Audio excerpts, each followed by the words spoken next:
माणिक जगन्नाथ जायभाय, राहणार दुर्गाव, तालुका कर्जत. दुर्गाव हे गाव दुर्योधनाचं मंदिर म्हणून फार प्रसिद्ध आहे. बहुतेक करून ह्या गावाचं दुर्गाव नाव दुर्योधन किंवा दुर्गादेवीमुळे झाला असेल असा आमचा अंदाज आहे. हे मंदिर फार पुरातन आहे. हे कमीत कमी 400 वर्षापूर्वीचं हेमाडपंथी टाईपाचं हे मंदिर आहे. तिथं दुर्योधनाची दक्षिणाभिमुख मूर्ती आहे. ह्या मूर्तीचं असं वैशिष्ट्य आहे की जर मंदिराचं दार उघडं ठेवलं तर पाऊस येत नाही अशी आख्यायिका आहे. मग ते त्याच्यामुळे आत्ता पावसाचे दिवस आहेत म्हणून ते मंदिर आम्ही आता सध्या बंद करून ठेवलेलं आहे.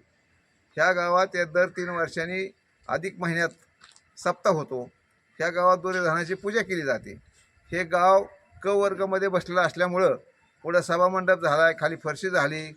दुर्योधनाचं गाव हे देशात कुठंच नाही असं आम्ही ऐकलं आहे. पण कुठं जरी एखाद्या ठिकाणी जरी असलं तरी मुख्य दुर्योधनाचं मंदिर कुठंच नाही भारतात.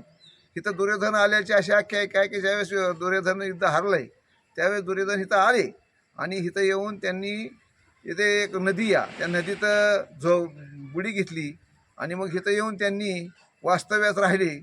आणि ते वास्तव्यात राहिलेलं कळल्यानंतर इथल्या त्या काळच्या लोकांनी ह्याला मंदिर बांधायचं ठरवलं आणि त्या काळात मंदिर बांधलं. खाली महादेवाच्या 2 पिंडी इथं. त्याचं कारण असं आहे की 2 भावांनी मिळून हे मंदिर बांधलं. 2 मंदिर बांधल्यावर दोघांनी 2 पिंडी तयार केल्या.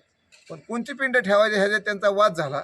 मग ते वाद मिटण्याकरता दोघांनीच आपापल्या 2 पिंडी आत ठेवला आणि वाद मिटवला आणि हे मंदिर झालं. इथून खालून भुयार एक चिंतामणीचं मंदिर आहे, एक अर्ध्या किलोमीटरवर. तर खालून भुयारसुद्धा आहे तिथून त्या चिंतामणीच्या मंदिरापर्यंत जायला. चिंतामणीचं मंदिर तिथं चिंतामणी म्हणजे अश्वत्थामासुद्धा दुर्योधनाबरोबर इथं आला आणि त्याचंसुद्धा वास्तव्य झालं आहे अशी सुद्धा आख्यायिका आहे. म्हणून अश्वत्थामाऐवजी चिंतामणी हा असं म्हटलं जातं त्याला. आणि त्याचं मंदिर आहे ते जरा पडलेलं आहे आता, त्याची काय दुरावस्था झाली. पण ह्या मंदिराला आम्ही दुर्गावकरांनी वर्गणी करून खर्च केल्यामुळे कवर्गमध्ये बसल्यामुळं ह्या गावचा विकास त्यामुळे वाढेल, लोक पर्यटनाला येतील अशी आम्ही अपेक्षा व्यक्त करतो.